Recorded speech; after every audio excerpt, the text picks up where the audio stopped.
राजकारणात कोणाच्या मुलीविषयी किंवा मुलाविषयी बोलणं नेहमीच टाळलं जातं आणि ते योग्यही आहे.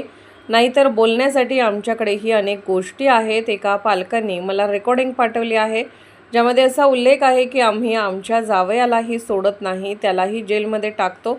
आम्ही या कौटुंबिक गोष्टी कधी उकरून काढत नाही. तर तुम्ही तर तुमच्या भावालाही सोडलेलं नाही, पण आम्ही यावर कधी बोललो का? त्यामुळे अशा प्रकारे कुटुंबावर बोलणे चुकीचे आहे. आपण फक्त कामावर बोललं पाहिजे.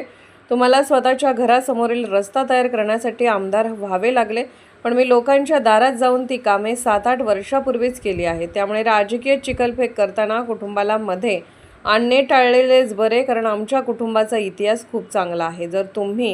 जर आम्ही इतरांच्या कुटुंबाविषयी बोलायला गेलो तर ते अनेकांना महागात पडू शकते.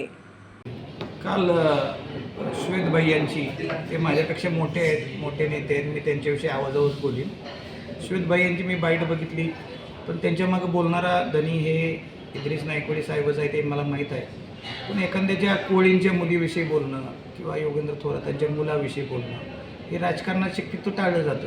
नाहीतर आम्हालाही बोलायला येतं की तुम्ही तो अत्तर नायकवडी परवा त्या आमच्या एका शाळेत सरांना म्हणत होता, एका पालकांनी मला रेकॉर्डिंग पाठवलं की आम्ही आमच्या जावयांना सोडत नाही, आम्ही त्यांना जेलमध्ये घालतो आणि आम्ही बोलत नाही गोष्टी, पण तुम्ही तुमच्या भावांना पण सोडलं नाही, पण आम्ही या गोष्टी कधी काढलेल्या नाहीत. कशाला कुटुंबावर बोलायचं? काम बोलू ते. तुम्हाला स्वतःच्या दारात रस्ता करायला आमदार व्हायला लागलं. मी लोकांच्या दारात 7-8 वर्षापूर्वीच केलेलं आहे, शेतांपर्यंत केलं. त्यामुळे कुटुंबाविषयी बोलणं थोडं टाळलेलं बरं. नाहीतर आमच्या कुटुंबाची चांगली हिस्ट्री आहे.